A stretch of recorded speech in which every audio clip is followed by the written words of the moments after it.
Orang bermalam-malam jagungan sama teman asik itu kan perlawanan terhadap nafsu kita, syahwat kita untuk mungkin nikmati dugem di bar atau di tempat-tempat maksiat.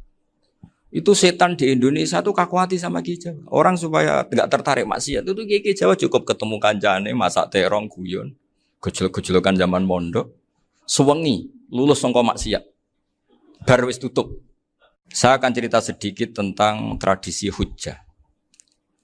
Dulu lama itu kelihatannya sederhana, tapi kalau berargumentasi itu hebat. Tadi Gus Zofur menyebut kitab Mbah Hasyim itu mengharamkan kentong. Beliau masyhur itu punya kitab namanya Al-Jasus an Tahrimin Nakus. Intinya kentong itu haram. Secara dalil ini meyakinkan sekali karena ketika Rasulullah rembukan sama sahabat, kita dengan apa memaklumatkan orang kalau waktu sholat masuk. Ada sahabat yang usul pakai kentong. Dzaka lin nasara itu Nasrani. Ya pakai buk itu semacam trompet besar. Dzaka lil Yahud. Kemudian ada yang usul kalau gitu api ya Rasulullah dzaka lil Majus. Sehingga dari hadis itu Mbah Hasyim berpikir kentong itu haram. Tapi Mbah Fakih Mas Kumambang itu mengkritik Mbah Hasyim dengan ngarang kitab Hazruus an Tahrimin Nakus. Jadi beliau komentari kitab itu sambil geleng-geleng kepala. Kitab kok keliru nganti ngono itu. Jadi cara pikirannya siapa Ki Fakih. Kentong di Indonesia itu kanggo wedhus dicolong gitu. Pos kampling gitu. Kalau ada banjiran ya kentong, ada maling ya kentong. Jadi enggak ada persamaan sama sekali dengan kentong yang milik orang apa? Nasrani. Sehingga di pondok saya itu ada kentong tapi jelek sekali. Karena itu satu-satunya cara supaya beda dengan kentong yang di gereja. Kalau elek kan mirip kentong di pos kampling. Itu ya agak-agak ilmiah sedikit. Dulu ceritanya Gus Zofur itu saya teruskan. Itu singkat cerita, itu kalau yang di kejadian di Termas itu Mbah Dimyati sudah nyuruh semua kentong disembunyikan karena mau ada Mbah Hasyim. Cerita itu mukarrar di Kiai Fakih sama di Kiai Dimyati Termas. Setelah kentong dikumpulkan semua, Mbah Hasyim datang, seneng, ngiranya Syekh Dimyati ini sependapat dengan beliau, yaitu sama-sama enggak ada kentong. Tapi setelah itu ada santri yang matur, Mbah Dim pun beres kentong pun kula delikno sedanten. Itu di depan Mbah Hasyim. Jadi GR-nya Mbah Hasyim bahwa Mbah Dim itu sependapat akhirnya hilang. Ternyata ini akal-akalan toh gitu. Karena santrinya matur, Mbah Dim pun beres sedanten kentong beduk sudah disingkirkan. Itu di depan Mbah Hasyim. Saking lugunya santri, nah saking ikhlasnya agak ngerti mahalus syahid ini adalah Mbah Hasyim. Saya mau meneruskan cerita Gus Zofur. Dulu, ini cerita dulu. Dulu Mbah Mun ngaji di Lirboyo, tapi Kiai Makhrus ngaji sama Kiai Khalil Harun. Kiai Khalil Harun itu adik juga sekaligus muridnya Mbah Umar Harun. Mbah Umar Harun itu generasi kedua setelah Mbah Ghazali. Beliau menantunya Mbah Ghazali, tapi ya sudah ponaan. Sehingga tradisi ini penting karena saya berkali-kali bilang di mana-mana. Status orang tua dan mbah itu adalah terserah anak cucunya. Bukan terserah mbahnya, tapi terserah anak cucunya. Saya tidak akan bosan mengingatkan ini. Saya pernah di makamnya Nabi Yakub, itu ya dikemuli bendera Israel. Di makamnya Nabi Dawud. Nabi Ibrahim juga dekat sinagog. Sehingga Quran membela Nabi Ibrahim disebut maka anak Ibrahimu Yahudiyya wala Nasraniyya. Karena ketika beliau berposisi di Israel, kemudian penguasanya adalah Yahudi, bisa saja makam ini ditulisi dan distatuskan ala Yahudi. Ya seperti Nabi Yakub. Nabi Yakub itu nabi yang kita yakin tentu berkeyakinan beliau orang baik, orang muslim, orang mukmin, tapi karena di desain mereka ya dikemuli bendera Israel. Dan disebut Abul Yahud. Karena kita tahu nama lain dari anaknya Nabi Yakub adalah Yahuda bin Yakub bin Ishak bin Ibrahim. Sehingga perasaannya orang Yahudi menjadi Yahudi itu yang ngikuti mbah-mbahnya. Nah khawatir saya ketika buyut-buyut kita kaya. Buyut saya itu orang kaya dulu, namanya Mbah Durrahman. Itu kaya sekali, tanahnya banyak. Dulu cerita Mbah Hasyim ya kaya sekali. Mbah Maksum juga kaya. Mbah Abdul Aziz juga kaya. Karena dulu itu inginnya kiai itu yo ketok sugih lah, gak ngel-ngelo santri. Tapi nanti kalau cucu-cucunya sudah ndak alim, itu ndak dianggap punya tanah itu karena untuk fasilitas santri. Aku tak kedonyan, mbah-mbahku ya kedonyan. Buktinya tanah yombo. Karena dia akan menafsiri sesuai cara berpikir. Makanya sanad keilmuan yang diceritakan Gus Zofir itu harus diulang-ulang. Kalau nggak diulang-ulang, maka kita akan berpikir sendiri untuk menafsirkan masyayikhon al-kiram atau ajdadan al-kiram. Nah, ini yang bahaya, yang sering Quran mengingatkan. Jadi ada status yang disematkan oleh anak cucu kayak orang Yahuda tadi. Yahuda bin Yakub bin Ishak bin Ibrahim itu menstatuskan mbah-mbahnya yang bernama Ibrahim itu Yahudi. Sampai Quran sendiri yang bela makana Ibrahimu Yahudi wala Nasrani. Karena secara geografis sekarang Ibrahim di Israel dan otoritas itu juga milik mereka sehingga mereka bisa masang-masang atribut yang menunjukkan kalau itu Yahudi. Beberapa al-alim al-alamah yang minnah itu sudah wafat dan kadang-kadang zuriyahnya itu tidak kita. Kalau sekarang orang bahasakan kubu sebelah. Akhirnya ya nggak boleh dikholi, nggak boleh diziarah. Terus seakan-akan yaktaduna biroi, seakan-akan mereka berpendapat dengan pendapat syekh ini, padahal tidak. Nah sehingga tradisi ketersambungan sanad tadi, baik secara genetik atau secara asbab, itu harus terjaga. Saya beberapa kali banyaklah sering diceritain Mbah Mun. Dulu Mbah Munawir ini cerita ya, Mbah Munawir itu saking senenge kitab, ben santri ini so ngaji kitab. Itu kalau ada alumni Lirboyo, alim disuruh baca muin di sini itu Mbah Munawir ikut. Saking ingin tasjiknya, ingin ngajari santri bahwa ngapal Quran itu hafal tok, tapi yo paham. Dan penggalinya Mbah Munawir itu sampai klimaknya dulu Mbah Zaini itu nate nikah sama Nyai Komariah kalau nggak salah, binti Karim, binti Manap. Punya putra Gus Habib, Gus Toha yang diantara putrinya dinikahi Gus Rozin. Terus akhirnya kesampaian juga ketika Mbah Munawir punya mantu alim alama namanya Mbah Ali Maksum, angsal Nyai Hasyimah. Sampai Pondok Kramjak makruf bil ilmi, terutama ilmu sorof dulu karena Mbah Maksum itu komplain, fa'ala ya fulu kok terus fa'lan ya fa'ala ya fulu ya uful gitu kan. Masuk fi'il kok jejer isim gitu. Jadi dulu kata Mbah Mun itu ada persaingan ilmu sorof, sorofnya Mbah Maksum Ali Kuaron sama Mbah Ali Maksum Jogja. Jadi wali antok yang satu Maksum Ali Kuaron, yang satu Ali Maksum. Ya itu dulu saingan ngarang sorok.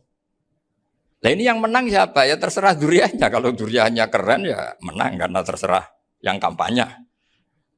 Saya bayangkan adekan Mbah Zubair tidak punya anak sealim Mbah Mun. Mungkin kalau Mbah Zubair juga tidak sewow kalau punya putra Mbah Mun. Karena saya berkali-kali bilang kalau dalam syair Arab itu kama takarroma kadang dilafatkan kama tasyarrofa bi Muhammadin adnanu. Orang berpikir Adnan itu siapa? Itu karena ada Nabi Muhammad SAW. Orang mencari-cari Mbah Mun itu mencari Mbah Zubair karena ada Mbah Mun. Orang mencari Mbah Dahlan karena ada Mbah Zubair. Wong kok alime ngono iku bapake sapa? Wong kok alime ngono iku putune sapa? Tapi kalau kita ini sudah ndak alim, ini orang sudah nggak tertarik nyari-nyari leluhurnya karena dianggap selesai. Jadi yang tanda kutip yang menghabisi mbah-mbahnya itu ya mesti cucunya. Ini mau ngamuk, mau peringatan, tapi ini juga peringatan pada diri saya sendiri. Jadi sehingga zuriyah ini penting. Kenapa para nabi mesti donga zuriyatan thayyibah? Kenapa selalu berpikir tentang zuriyah? Wa ja'alaha kalimatam baqiyatan fi aqibi. Karena zuriyah ini yang nanti bisa menstatuskan leluhurnya. Seperti tadi cerita Mas Maftuh ini tak puji betul. Saya hari ini tidak ingin gojlok. Supaya kewalian saya tidak tergerus oleh kedoliman. Saya pernah diceritain Gus Zofur juga sering baca buku tentang Mbah Maksum. Dulu Mbah Maksum kalau wasiat kembali ya gitu. Kamu harus NU dan harus mempertahankan NU. Tapi tidak dengan cara membenci Muhammadiyah. Dulu Mbah Mun juga sering cerita. Dulu Mbah Hasyim itu ngaji Syekh Mahfud. Nah Mbah Ahmad Dahlan dulu namanya Darwis sering ngaji sama Syekh Khotib Minangkabau. Zaman itu Syekh Khotib sudah modern. Sudah ikut gerakan Abdu, gerakan Almanar. Sehingga bawaannya Mbah Ahmad Dahlan ini agak agresif. Yang Mbah Hasyim karena hanya mulazim di Syekh Mahfud, hanya sesekali ngaji Syekh Khotib, beliau lebih seperti itu. Dan dua beliau ini sama-sama pernah ngaji Mbah Soleh Darat di Semarang. Mbah Hasyim sama Mbah Ahmad Dahlan yang dulu namanya Darwis. Jadi ini masih min minuskatin wahidah mimam bain wahid. Sehingga kita tidak kaget ketika Mbah Ali Maksum mengomentari Muhammadiyah itu masih ahli sunnah wal jamaah. Makanya nanti terakhir saya baca kitabnya Mbah Ali dan sering saya pelajari. Andai kan kita ini sepakat dengan ilmu, ya kita tahulah. Kalau Abu Hanifah itu tidak kunut, Imam Syafi'i kunut. Berarti kunut itu mazhabnya Abu Hanifah, bukan mazhabnya Mbah Ahmad Dahlan. Apa ndak kunut itu mazhabnya Abu Hanifah, bukan mazhabnya Mbah Ahmad Dahlan. Kita kunut itu mazhabnya Imam Syafi'i, bukan mazhabnya Mbah Hasyim. Ini semuanya masih dalam bingkai ilmu. Adzan qabla subhi juga riwayatnya jelas. Tidak adzan ya sudah perilaku kita sudah jelas. Dulu Mbah Mun sering didik kita gitu. Saya sering dengar cerita kalau dulu Pak Arif Fakhruddin begitu hormat sama Mbah Ali, apalagi zuriyahnya Mbah Azhar Basir, karena beliau dulu do ngaji di Termas. Dulu itu enggak ada masalah karena semuanya dianalisis pakai ilmu. Tapi sekarang pakai identitas, yang kunut tuh NU, yang enggak kunut Muhammadiyah. Berarti Abu Hanifah itu Muhammadiyah, Imam Syafi'i itu NU. Berarti Imam Syafi'i itu ya anak buahnya Ki Miftahul Ahyar kira-kira gitu kan anak buahnya Pak Said Akil. Kan terus jadi repot. Dulu kita ini pengagum ilmu, bukan pengagum perbedaan. Sehingga di sini yang saya kagum dari sekian ceritanya Mbah Ali Maksum, supaya kitab ini to the point, supaya nggak lama-lama karena waktunya juga. Nanti kalau kemalaman ini kena semprit ini sudah. Ini diantara yang diceritakan Bali itu unik. Imam Syafi'i itu sering tawassul, sering wasilah sama siapa itu? Abu Hanifah. Ini sudah tak petakan, saya baca yang sensitif lah. So, yang ini ya. Ziyar al-Babus Samin, terus sebentar ini yang bab tawassul.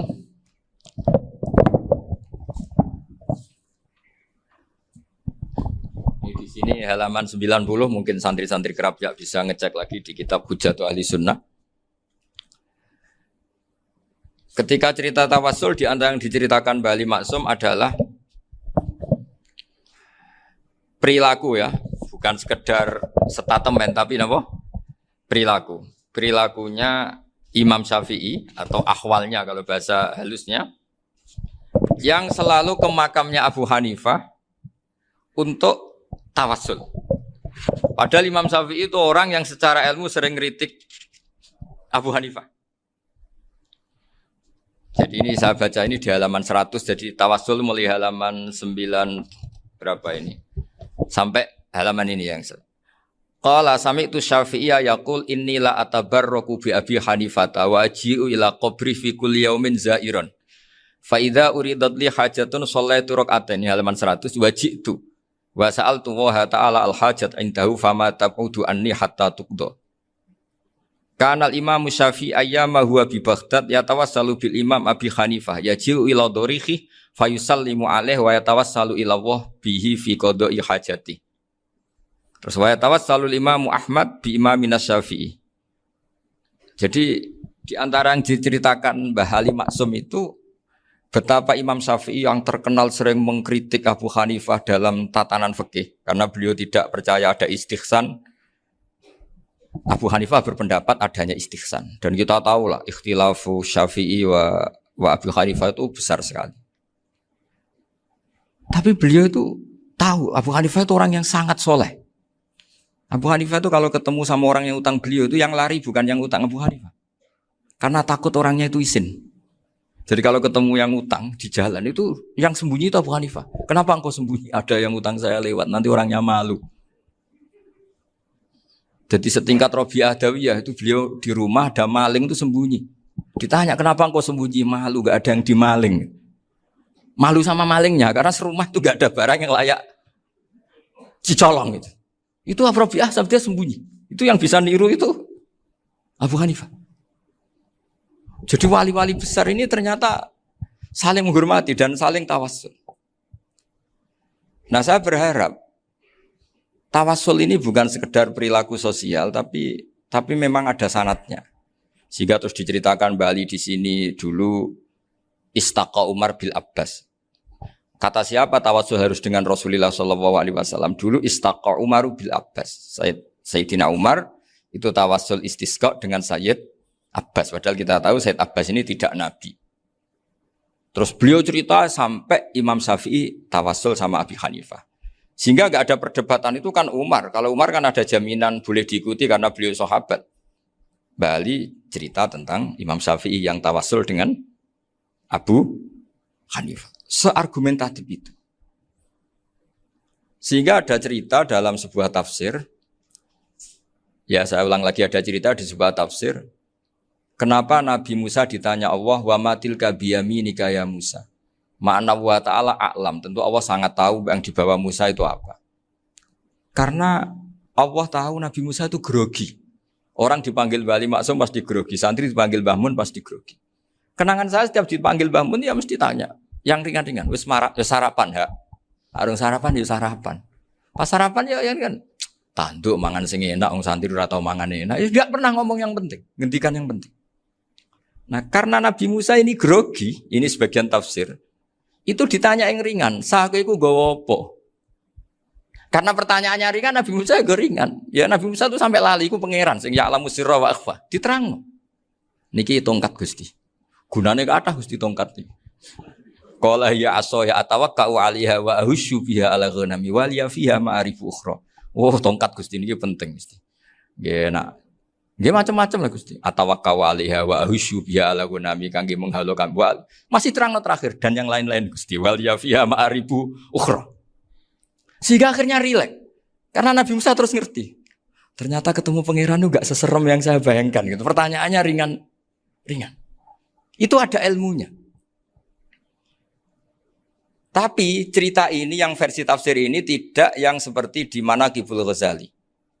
Di beberapa kitab tentang Manaqibul Ghazali diceritakan di alam roh Nabi Muhammad SAW itu yubahi bi ummati, saking yubahinya sampai ngendikan ulama ummati ke anbiya Bani Israel. Ulama umatku itu pinternya atau statusnya itu mirip-mirip lah. Kaf itu ya mirip-mirip lah, mirip-mirip kayak ulamanya nabinya Bani Israel. Akhirnya Nabi Musa itu tersinggung sekali. Bagaimana mungkin ulama disamakan dengan apa? Nabi. Sehebat-hebatnya ulama itu kan tidak akan yabluhu darajatan nubuwah atau yartaqi ila darajatin nubuwah. Itu akhirnya, ya kalau kamu nggak percaya panggil. Yang dipanggil Imam Ghazali. Ya Nabi Muhammad juga nggak mau kalah itu. Kalau manggil ulama RT ya kalah keok. Gitu. Akhirnya Imam Ghazali datang, ditanya sama Musa, Mas Muka, nama kamu siapa? Ana Muhammad bin Muhammad Al-Ghazali At-Tusi Asy-Syafi'i. Itu disebut panjang. Nabi Musa guyu-guyu. Kamu lama kok ngomong yang nggak penting. Ditanya namanya kok penjelasannya sepanjang itu. Dianggap itu satu kesalahan. Masa tanyanya nama kok ditanya. Jawabnya Muhammad bin Muhammad Al-Ghazali At-Tusi Asy-Syafi'i. Kepanjangan itu. Ketika Nabi Musa agak mencibir, agak gimana itu terus. Jadi Imam Ghazali, kalau ini masalah, lebih masalah jenengan. Apa itu? Yang tanya jenengan tuh Allah ya alamu sirra wa akhfa. Dan Allah hanya tanya wa ma tilka biyaminika ya Musa. Harusnya jenengan jawab aso ya titik, bukan kepanjangan. Atawakkau 'alaiha wa syubha itu kepanjangan. Allah tanya yang di bawah kamu itu apa? Yang di tangan kamu. Harusnya jawabnya hanya aso ya.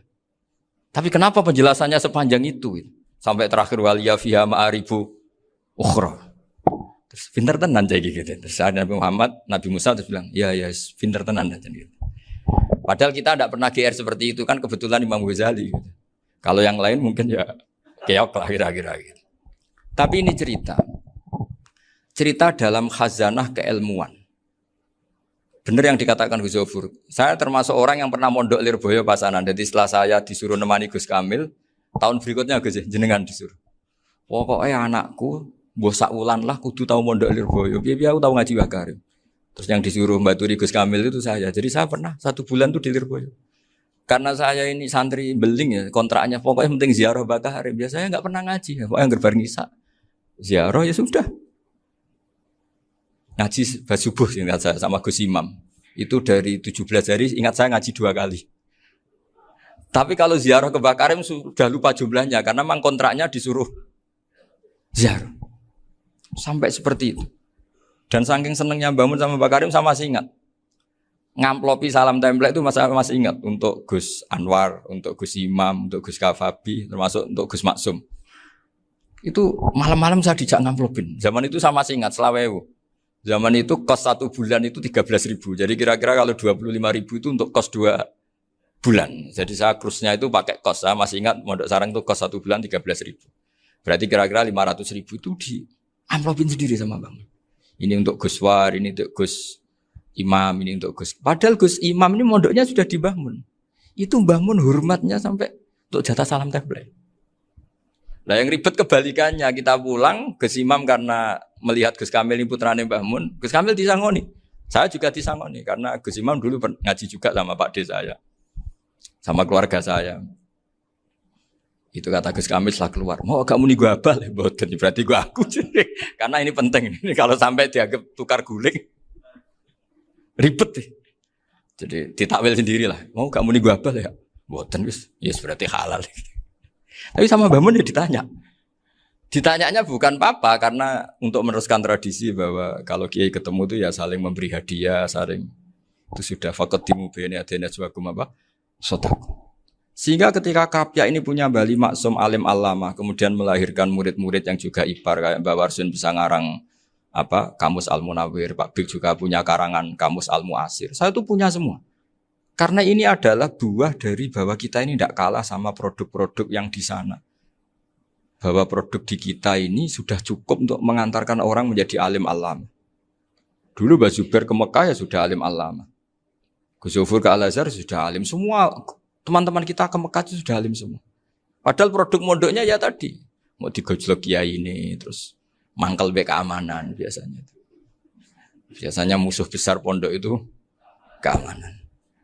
Jadi bukan berarti gojlok ibunya Gus Maftuh enggak. Biasanya keamanan itu musuhnya apa?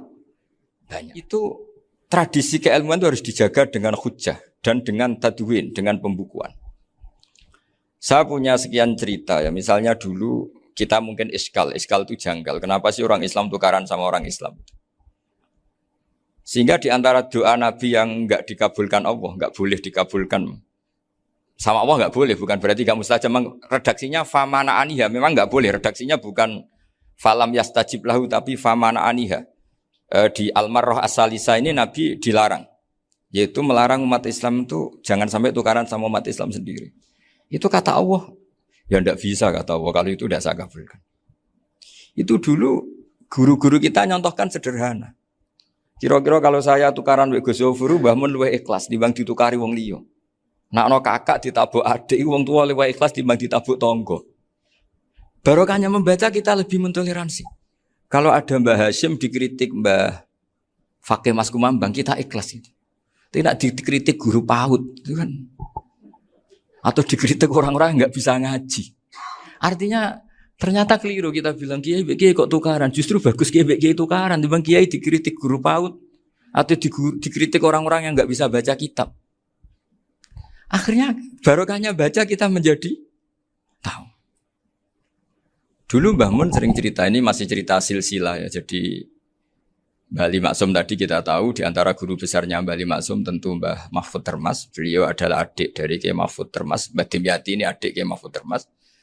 Itu punya saudara namanya Abdur Razak, juga punya saudara namanya Dahlan. Itu yang membawa Thariqah Syadziliyah di Solo Raya. Yang sekarang alhamdulillah diteruskan Gus Wafi. Dulu di antara pesannya Mbah Mun ke saya, hak Wafi kandani kon ziarah ning Mbah Dimyati. Mergo Thariqah Syadziliyah dulu itu yang bawa keluarganya Mbah Dimyati. Jadi semuanya ini masih dzurriyyatan ba'duha min ba'd. Nah pesan saya karena tadi Mbah Munawwir yang termasuk orang pertama yang bawa Quran, bawa qiraah sab'ah. Kenapa saya bilang termasuk? Karena kalau bilang paling pertama ini nanti butuh data. Dan itu agak kerepotan lah. Tapi yang jelas mimman istahara lah. Mimman istahara yang membawa sab'ah ke sini itu adalah Mbah Munawwir. Terus beliau ngajarkan diantaranya ke Mbak Arwani, pakai kitab Satibi, pakai kitab Nazmus Satibi. Terus Nazmus Satibi itu diteruskan oleh Mbak Arwani, ditulis. Yang nulis dulu Mbak Dola Salam. Bapak saya itu murid Mbak Dola. Dulu Mbak Dola sebelum ke Mbak Arwani ngaji sama Ki Said di Sampang. Bapak saya sebelum ngaji di Mbak Dola sudah hafal Quran lewat buyut saya sendiri namanya Ki Zubaidi. Yang Ki Zubaidi akhirnya jadi menantunya Mbak Ahmad Su'eb. Jadi buyut saya kandung ini namanya Sofia, itu angsal keluarga Lasem yang adiknya. Sofia ini punya adik Badi'ah yang jadi ibunya Ki Sahal.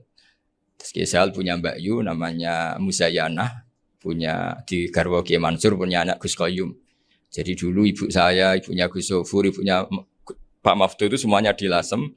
Karena saya dari keluarga Gen ya Lasem, dari keluarga sanad guru ya Lasem. Tapi Lasem Bahdawi itu dulu ngajinya di Mbah Umar Harun di Sarang. Nah, Mbah Umar Harun ini menangi Sayyid Ahmad Zaini Dahlan. Sayyid Zaini Ahmad Zaini Dahlan ini punya cucu keempat yang hidup di Sedan, terus makamnya di Lasem. Namanya Habib Haidar, itu yang nulis biografinya Mbah Maksum.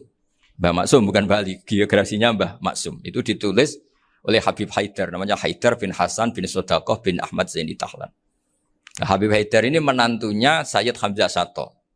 Hamzah Sato itu Hamzah bin Abdullah bin Umar. Itu kakaknya Sayyid Abi Bakar Sato, Sohibul I'anah. Nah, Sayyid Umar ini yang dulu ngajari mbahnya Mbah Mun namanya Ahmad bin Syuaib.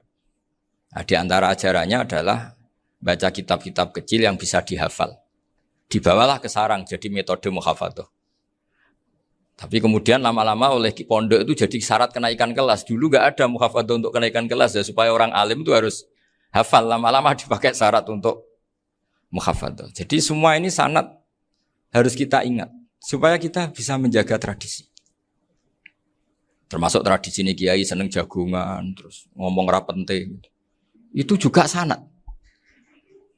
Setahu saya Mbah Mun itu kalau ketemu bapak ya guyon terus. Saya punya kenangan tuh yang dulu agak iskal tuh begini. Ada isu lah, entah isu entah hoax entah apa, ada kaji itu agak beling itu, pokoknya beling lah. Seneng siapa itu, rondo lah apa. Pokoknya beling gitu. Ketika Mbah Mun dilaporin tamu kalau kaji itu beling sama rondo itu. Mbah Mun tanyanya lucu. Lho ayu no cung. Wahyu banget Mbah. Wahyu. Itu bapak juga bakas ayu nih. Dulu saya sekali ini kiai kok bakas wong ayu, bakas budine barang lah kira-kira gitu. Tapi setelah saya tambah alim, tambah ngerti itu, kata bapak gini, ya apik bakas ayu hak, timbang iya, no malah kozaf. Ternyata seni. Sekali Mbah Mun atau bapak bilang, waji kok zino kaji, maka larinya ke kozaf. Maka menghindari bahasa menuduh, ngomong yang nggak penting. Loh ayu no. Jadi kiai dulu tuh orang sok suci tapi menghindari hal-hal yang jadi punya seni untuk ngelola kehidupan. Orang bermalam-malam jagungan sama teman asik itu kan perlawanan terhadap nafsu kita, syahwat kita untuk mungkin nikmati dugem di bar atau di tempat-tempat maksiat. Itu setan di Indonesia tuh kakuati sama Ki Jawa. Orang supaya tidak tertarik maksiat itu Ki Jawa cukup ketemu kancane masak terong guyon, gejol-gejolokan zaman mondok, suwengi lulus sangka maksiat. Bar wis tutup. Perlawanannya sederhana, enggak pakai tahajud, enggak pakai wiridan. Karena Ki Jawa juga koyoke rapati potongan ahli ibadah gitu. Itu jagungan gitu. Jadi setahu saya itu pernah lihat Bali itu sekali ketika beliau ngisi ceramah di Mbah Hamid Bedowi. Saya masih kecil diajak bapak. Dulu kalau bapak ngelihat Bali sama Mbah Hamid itu mesti nangis. Karena dua orang alim bertemu. Yang akhirnya ya bisanan itu. Mbah Hamid punya anak Gus Nasih, di sini ada Mbah Nafisa, terus jadi Mbak Salih Hindun itu. Jadi dulu tuh ya guyon terus ketika ketemu. Itu yang sering bodoni Mbah Hamid itu ya Ki Bisri. Ki Bisri itu kalau datang ke Ki Hamid Pasuruan, nak wali tenan aku teko ditata nomangan. Jadi ukurannya ya. Ternyata sampai sana di keimangan tenan. Masih belum mengakui, kan nak wali tenan aku itu kiai rung di mobil, dongakno aku di mobil. Sudah kalah satu seri itu masih gak terima. Lalu itu Mbah Hamid akhirnya berdoa, ayo monggo, mungkin-mungkin Ki Bisri gak ada mobil. Itu setelah didoain masih tanya, mereknya apa merek? Jadi itu Mbah Hamid jawab, yo paling Holden itu, paling Holden. Itu nyari mobil itu ya adalah dapatnya Holden. Suatu saat Mbah Bisri diundang Mbah Hamid gak dikasih bisar, karena utangnya sudah banyak Mbah Hamid, Mbah Bisri ini utang doa tadi. Itu ya gak dikasih besar ya gak mau kesang apa-apa kelambimu kayak aku. Didol sama muhibbinya Mbah Hamid. Itu harganya melebihi jatah bisaroh. Ketemu Mbah Hamid. Kang, susu Kang, mergo. Jadi dulu itu rileks, makanya ini yang diceritakan ke Zofur. Sebetulnya kalau kiai-kiai itu bersanad itu ya rileks, hidupnya itu rileks. Karena rileks ini perlawanan terhadap kemungkaran. Saya dulu musyawarah sering sama Gus Zofur usul fikih. Itu jelas di antara yang ditulis Lubil Usul itu. Ya kita tahu tadi misalnya sanad usul fikih, Mbah Ber itu sangat al-usuli Kiai Zubair Dahlan, abahnya Mbah Mun. Punya murid di antaranya Kiai Sahal. Kiai Sahal punya karangan Thariqatul Husul fi Syarhi Lubil Usul. Itu Thariqatul Husul itu beliau ngendikan dalam mukaddimah bahwa saya bisa mensarah ini berdasar ngaji maknani sama Mbah Zubair. Terus beliau mengutip sarah itu dari kitab Nailul Ma'mul. Beliau ngendikan binus khotin khotiyah ghairi matbu'ah. Dan itu ditemukan di Kiai Mansur di Lasem. Karena Kiai Mansur iparnya Mbah Sahal. Mansur bin Khalil itu diantara katibnya Syekh Mahfud. Jadi semuanya ini sambung. Mbah Ber saking ahli usul fikihnya, kalau ngajar usul fikih itu kalau guyon takriran saya ini lebih memahamkan ketimbang sarah. Ya sudah, terus Mbah Zubair, Kiai Fakih, terus Syekh Mahfud. Di sini Syekh Mahfud termasuk orang yang dekat Mbah Munawir sampai putrane Mbah Mahfud namanya Gus Muhammad dibawa Mbah Munawir, kemudian mondok di Termas diantaranya, terus dinikah jadi menantunya kalau nggak salah Haji Taslim di Betengan, kemudian sekarang juriannya Mbah Mahfud di Betengan. Ini nggak boleh hilang secara seperti itu. Diantara di usul fikih diterangkan ketika diantara 5 hukum itu ada yang bernama mubah. Mubah itu boleh dilakukan, boleh ditinggalkan, dan kalau dilakukan ya tidak berpahala, tidak disiksa. Itu ada ulama yang protes. Protes nggak bisa seperti itu. Ithma min mubahin ila wa tahaqqaqu bihi tarku haramimma. Fa'il zamu minas sukun tarkul qatli wa minas sukut tarkul qadaf. Tidak bisa, mubah itu tidak ada. Kalau kiai jagungan semalaman, itu Allah ngitungnya itu hada taroka dugem, wahada taroka delok dangdut, wahada taroka kada wakada. Oh, itu luar biasa. Dan kita ngikuti yang seperti itu saja. Gak usah tahajud, gak usah witir telulas, kaya ora kuat timbang gremeng.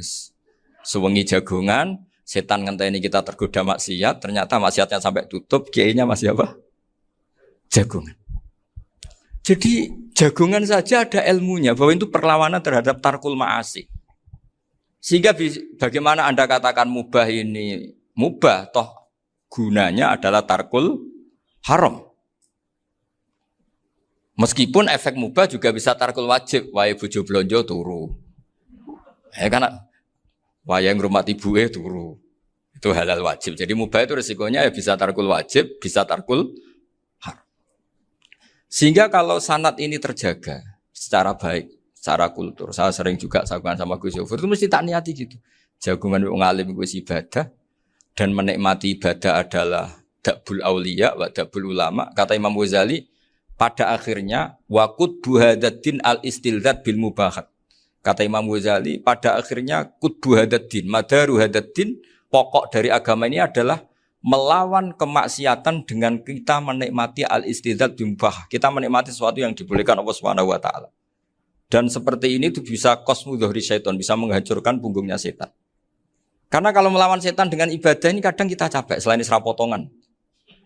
Tapi nak kangkang ning komplek H gitu jagungan mbek kancane, ngenang melarate, mbok ngenang ra sekolah ramunggah, kenangan sing ramunggah diarani istiqomah. Gitu kan. Diarani tulus zaman, kok sing munggah dianggap kesusu. Saya ini punya pondok Quran, kalau ada yang hafal 3 tahun mesti digojlok kancane. Gak apik kesusu itu. Kesusu itu mesti tidak barokah karena tergesa-gesa apa? Hatam. Sehingga yang enggak hatam-hatam itu kayak partai mayoritas. Ini yang partai tulis zaman katanya. Ahli sabri katanya. Akhirnya di pondok gara-gara itu mau guyon tapi enggak ada stigmasi yang enggak naik. Di Pondok Sarang itu saya punya teman itu banyak yang sekelas dengan saya, sekelas sama Gus Kamil, akhirnya sekelas dengan Gus Sofur. Padahal saya ini kakak kelas. Saya temannya, Gus Kamil temannya Gus Sofur. Ini anak ini nggak pernah naik, itu nggak dicibir di pondok. Karena guyonan tadi, guyonan bahwa ini bagian dari bentuk apa? Istiqomah. Nanti yang goblok juga tenang. Karena kiainya cerita, kadang santri goblok ya barokah. Di sini pondok akeh santri ora tau sinau ning omah dadi kiai gede. Selalu kiainya tuh cerita seperti itu. Akhirnya sing goblok ya bangga dengan kegoblokannya. Iya, jadi kiai itu orang yang meskipun guyon ini barokahnya Masya Allah. Dan setahu saya kiai-kiai alim itu ya senengannya guyon karena tadi guyon itu luar biasa. Bapak saya itu kalau pesan sama saya itu enak ngaji ya guyon nice. Wong ning omah mikir utang, mikir wedi bojo macam-macam kok ngaji mbok jak nangis pisan, nangis ping pindho katanya. Sudah jak guyon ae. Paling gak lali. Dan beliau punya dalil kul bi fadlillah bi rahmati fa bidzalika falyafrah. Jadi jangan sampai orang ini farah bil maksiat, jangan sampai orang itu. Dan ini yang saya kenang dari sekian cerita murid Bali. Mbah Ali Maksum ya senangane guyon. Gojlok-gojlokan mbek santri guyon. Ini saya maklumatkan ke semua santri beliau bahwa ini bukan sekedar guyon, tapi al-istildad bil mubahat. Ini adalah perlawanan terhadap setan karena banyak orang bisa senang tuh kalau nunggu maksiat. Ini bisa senang dengan sesuatu yang tidak maksiat. Itu kayak apa hebatnya? Makanya Nabi itu kalau ketemu sahabat ya sering ngendikan yang ringan-ringan. Ya Umar ma'afalan duher jom. Mana piye ijek. Kalau ketemu anak kecil ya. Nanti ketemu yang tua-tua yang sudah enggak bisa mikir. Ya cerita-cerita saya mohon sekali murid-murid kerap ya. Jangan hanya ngaji fikih. Kalau hanya ngaji fikih itu posisi Abu Hanifah itu seakan-akan nyuwun sewu orang yang sangat tidak ahli hadis. Karena beliau di situ kelihatan kalah sekali dengan Imam Syafi'i.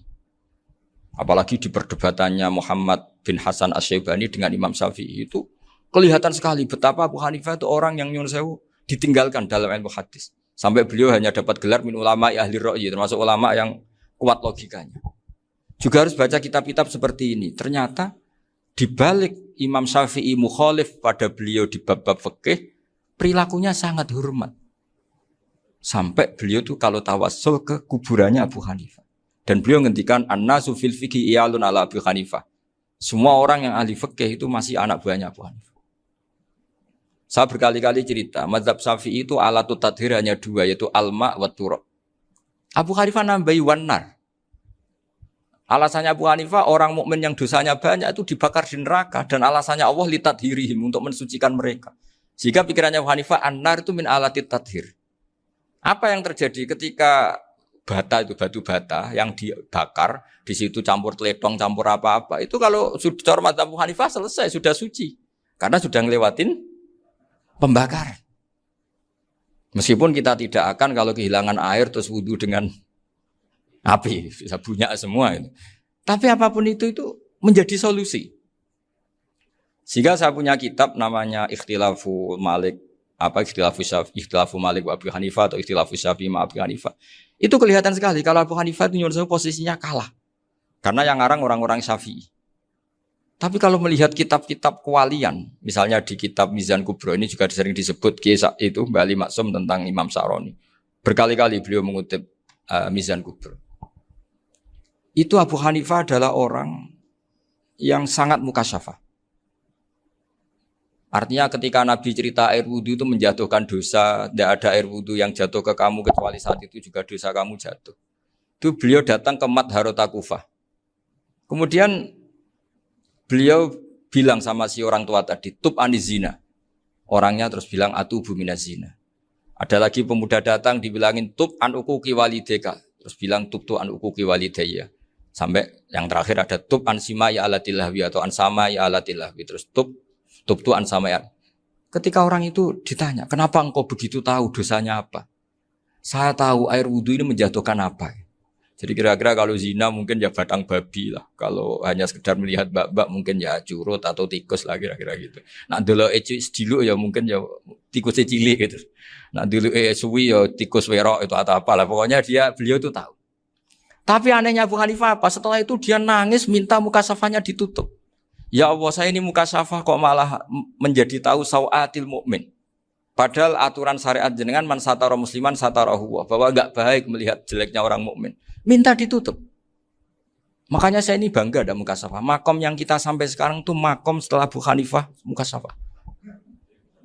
Jadi Abu Hanifah repot-repot mukasafah, minta makomnya ditutup tidak menjadi mukasafah. Dan alhamdulillah kita sudah tidak mukasafah sebelum minta ditutup. Jadi kita ini keren. Keren karena aturannya itu man satara musliman satara huwa, yang tidak tahu aibnya orang muslim maka Allah akan nutupi aibnya di akhirat. Dan kita alhamdulillah barokahnya tidak mukasafah, tidak ngerti aibnya orang mukmin. Jadi kita harus pakai patokan ilmu. Saya ulang lagi, kita harus pakai patokan. Makanya saya tahu betul ketika Kiai Hamid Pasuruan, beliau dulu ngaji Jamul Jame, ngaji Juman, Bali Maksum di sana sama Gus Habib, sama Gus Muhammad bin Mahfud. Termasuk mbah saya kandung dulu Kiai Sidik, mbah saya yang dari itu juga ngaji di Termas. Bapak saya dulu Kiai Nur Salim ngaji di Buyut Baiti. Dulu itu kawin juga sederhana, kayak cerita Gus Zofur. Jadi bapak saya kandung itu Kiai Nur Salim itu ngaji di Mbah Baiti. Mbah Baiti itu adik kandungnya buyutnya saya dari ibu. Nah, Mbah Bedi itu teman akrabnya mbah saya namanya Kiai Nursam, Mbah Nursam. Singkat cerita terus Nur ke Jorabi arabekno itu. Setelah bapak saya ke Mbah Dullah mau ditawarin jadi mantu, kata bapak saya kula pun dipek mantu Mbah Bedi. Akhirnya dapat ibu saya itu. Karena ibu saya itu cucu Mbah Bedi, cucu lambung. Jadi mbahnya ibu saya itu Mbak Yunya Mbah Bedi. Namanya Mbah Sofia tadi yang dapat Mbah Idris itu. Yang Mbah Idris ini bin Umar. Ya Mbah Umar yang mbahnya Mbah Hamid itu. Hamid bin Abdul bin Umar. Kalau bahasa itu Fatimah binti Idris bin Umar. Dulu kecilnya Mbah Idris namanya Abdul Khalik. Kalau kecilnya Mbah Hamid namanya Abdul Mukti. Kalau kecilnya Mbah Maksum namanya Muhammadun kalau nggak salah. Dulu itu orang dulu itu namanya dua-dua karena diganti ketika musim apa? Haji. Jadi ini terjaga. Sehingga tidak ada ceritanya kiai-kiai yang jagongan kemudian santrinya itu yang agak-agak khawatir. Kiai kok sungi-sungi jagongan, gak tahajud, gak duha, itu tidak ada. Karena ini dianggap fi'lul mubahat untuk melawan mungkarat. Jadi sehingga di kitab Ihya diterangkan, kamu jangan ngira orang-orang soleh ketika jagungan itu min ahlil bitolah wa takasul. Itu orang-orang yang pemalas itu enggak. Tapi mereka bisa mengasyiki Allah.